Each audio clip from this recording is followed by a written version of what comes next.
Fala pessoal, sejam bem-vindos ao Drive On mais uma vez e hoje com mais um vídeo aqui direto de Dubai, nos Emirados Árabes, em um dia com muito vento. Tá até difícil de respirar aqui de tanta areia que vem nos olhos, no nariz. Mas eu tô aqui com o Mitsubishi Atrage, que é um sedã subcompacto, para falar um pouquinho sobre esse carro que eu já tô dirigindo desde ontem e vou falar para vocês. É o pior carro que eu já dirigi na minha vida.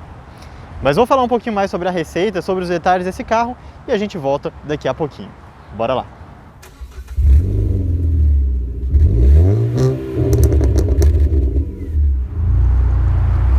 Bom, para começar a falar aqui do Atrage, eu quero falar um pouquinho sobre as dimensões desse carro. Ele é um carro subcompacto, um sedã subcompacto. O principal concorrente dele aqui nos Emirados é o Kia Pegas, que é basicamente um Kia Picanto com um porta-mala maior. As dimensões desse carro são menores até mesmo do que o Ford Ka+, que a gente tinha no Brasil até pouco tempo atrás. Então realmente um carro bem pequenininho, bem compacto. Mas qual que é a vantagem dele? Vocês devem ter percebido como que ele tem, primeiro, um balanço traseiro muito grande aqui atrás, né? Então bastante espaço entre a roda traseira e o final do carro. E outra é o entre-eixos bem largo, bem grande. Então a gente consegue aqui garantir um bom espaço para bagagem e para os passageiros. É um espaço para a perna bem razoável. Vale lembrar que esse aqui é o banco do motorista, né? Ele está configurado para mim, que tem 1,77 m. E eu teria aqui um bom espaço para a perna. E o que é legal comentar aqui, né? Vou sentar rapidamente para mostrar para vocês. O espaço para a perna é bem bom, realmente muito bom. Mas o que falta aqui, né? Falta espaço lateral, então 3 adultos aqui vão bem apertadinhos, né? Você vê que tem pouco espaço aqui até o final do carro. E apesar dele já ter aqui um encosto de braço, que é uma coisa bem curiosa para um carro tão básico, né? Tão barato igual esse aqui, ele não tem saída de ar aqui para os passageiros de trás. Então isso aqui é uma coisa que faz falta. Outra coisa que faz um pouquinho de falta também é que ele não tem bancos rebatíveis. Então esse banco é fixo aqui nesse lugar, você não consegue puxar ele aqui para liberar mais espaço para o porta-mala. Mas chega de falar aqui do banco de trás, bora mostrar um pouquinho também sobre o porta-malas. É um porta-mala bem grande, só que o que é chato? Você precisa aqui da chave, né? Uma chave que nem canivete é, para destravar aqui o porta-mala. E aí, opa! Com isso você abre o porta-mala, que também tem um tamanho bem razoável, que está aí na faixa dos 480 litros. Então, um porta-mala maior do que o nosso Ka+, e que chega perto aí dos sedãs maiores, como por exemplo o Virtus, que está em porta-mala na faixa dos 500 litros, 520 se não me engano. Então realmente, espaço não falta, né? Um carro bem pequenininho, mas bem espaçoso. Aqui na frente também não falta muito espaço, né? Você consegue ajustar bem aqui o interior a você, né? O banco tem ajuste de altura, você pode ver aqui pela lateral, que é uma coisa que outros carros que eu testei aqui, que são mais caros do que ele, não tem. O volante também tem ajuste de altura, não tem ajuste de profundidade, mas tudo bem. E são bancos não muito confortáveis. Na hora que eu estiver dando a volta eu mostro pra vocês. Mas o resto aqui do painel todo é bem simples, né? Materiais bem simples, plástico duro em tudo, né? Essa versão aqui, apesar de ser uma versão entre aspas completinha, não tem central multimídia. E o painel aqui tem um computador de bordo que fala, entre as informações, sobre o consumo do carro. O consumo é um dos pontos mais elogiáveis desse carro, sem dúvida alguma. E ele consegue ficar na faixa aqui dos 20 km por litro. É muito, muito econômico mesmo. Vale lembrar, né, que aqui todos os carros são movidos apenas a gasolina. Então esse motor aqui não tem etanol igual tem aí em vários carros do Brasil. Mas é um motor 1.2 litros que tem 76 HPs, está na faixa aí dos 79 cavalos. E de torque são 100 Nm, que significa 10 kg força-metro. É mais ou menos aí metade da potência, metade do torque que a gente tem nos motores 1.0 turbo do Brasil. Mas é um motor 3 cilindros, 1,2 litros, que tem uma transmissão CVT aqui ligada a ele. É bem pequenininho, né? Você vê que mesmo com o carro sendo pequeno, ainda assim o motor parece ser pequeno aqui dentro. Nos Emirados, essa é a única opção de motorização e de câmbio que a gente tem. Em outros lugares do mundo tem também a transmissão manual de 5 marchas, mas aqui sempre com esse câmbio automático CVT. E falando sobre um pouquinho do design, eu achei ele um carro bem esquisitinho, para falar a verdade. Então, essa versão aqui, ele já tem vários equipamentos de design legal, né? Então, tem um repetidor de seta no retrovisor aqui do lado, tem as rodas de liga leve, aqui na frente também, né, a grade é cromada, dentro do farol auxiliar também ali do lado tem um detalhe cromado, então façam que ele tenha uma visão, um design um pouquinho mais premium do que de fato ele é.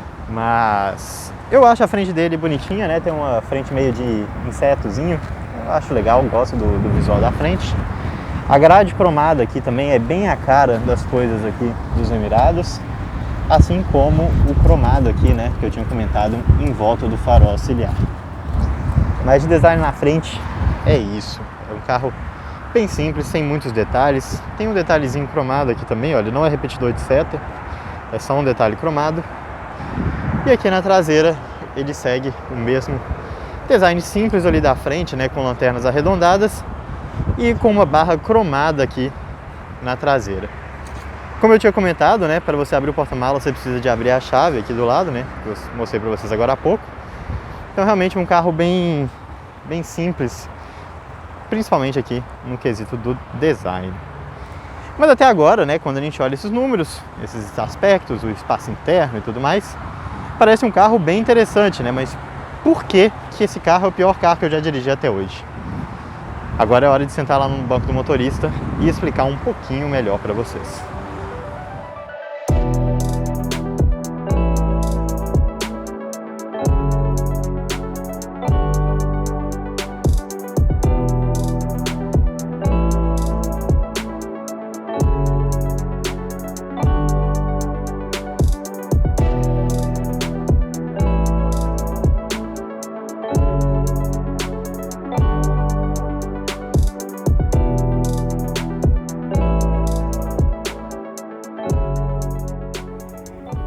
E logo na hora que você gira a chave aqui, você já percebe um pouquinho da simplicidade do carro.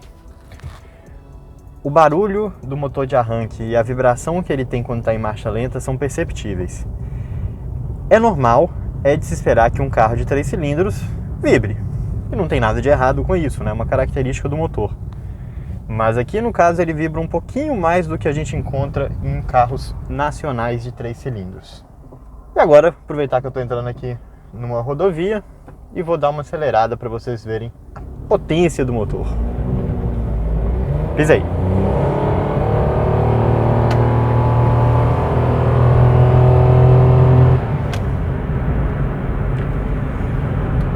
Não sei se deu para perceber aí na câmera, mas a verdade é que o desempenho desse motor não é ruim não, viu?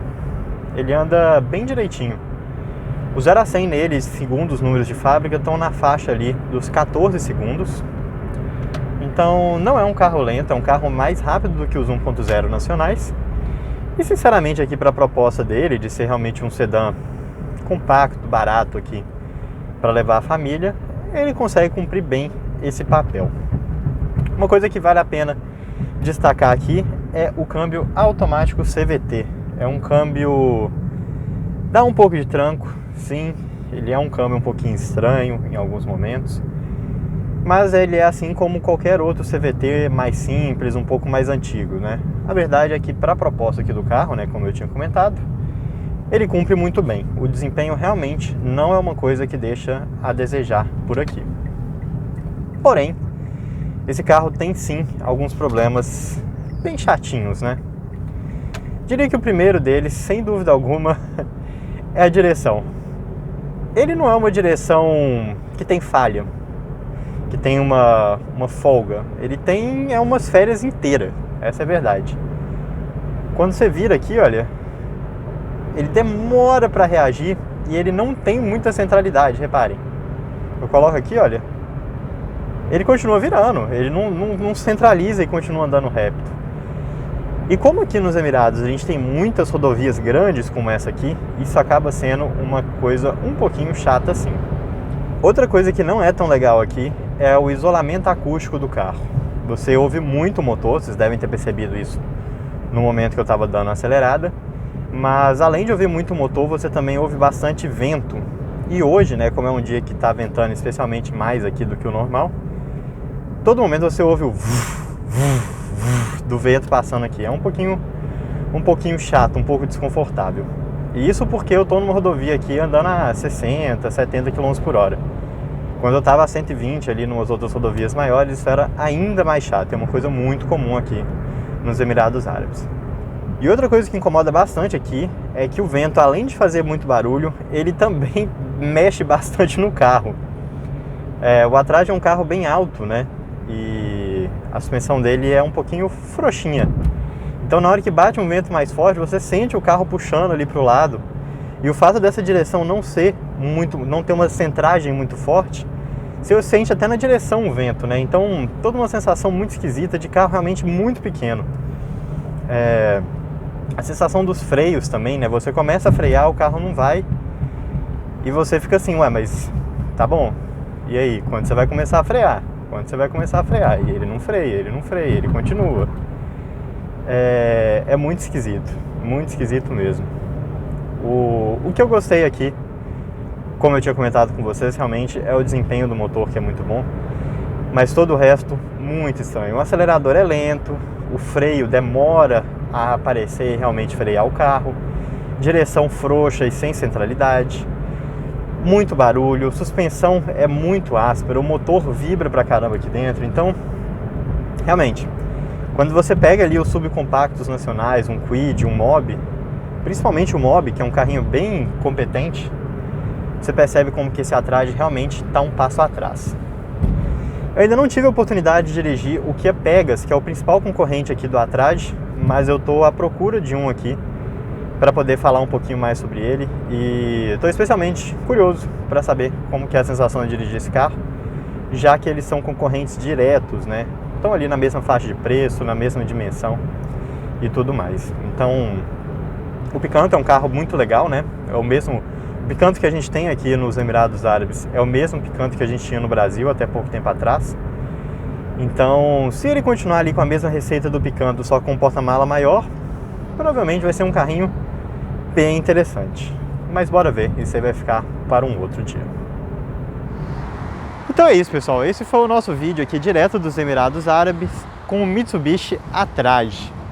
Como vocês puderam ver, né, um carro que é super econômico, que tem um excelente espaço interno, um bom espaço no porta-mala também, mas que na hora que você senta ali no lugar do motorista é um terror.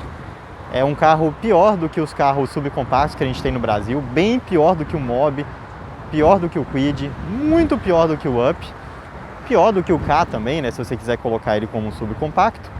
E mostra como que, apesar da praticidade desse tipo de carro aqui, tem aqui, né, para o dia a dia, para quem precisa de um pouco mais de espaço e até mesmo para famílias, a verdade é que no Brasil esse carro seria muito, mas muito criticado. Melhor deixar eles aqui só nos Emirados Árabes mesmos, na Índia e em outros mercados asiáticos, porque lá no Brasil acho que a galera não ia gostar muito não. Espero que vocês tenham gostado do vídeo. Se vocês tiveram alguma dúvida aí sobre o carro, né, a gente está tentando fazer um vídeo um pouquinho mais curto por aqui. Então, qualquer dúvida que vocês tiverem, manda aqui nos comentários. Bora bater um papo super legal. E espero ver vocês em breve em mais um vídeo do Drive On. Um abraço a todos e até mais.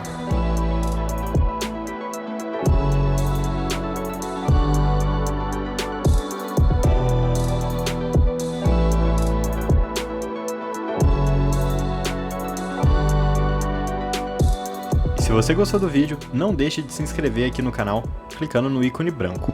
E também, não deixe de conhecer o nosso canal de avaliações de carros feitos no Brasil, clicando no ícone preto.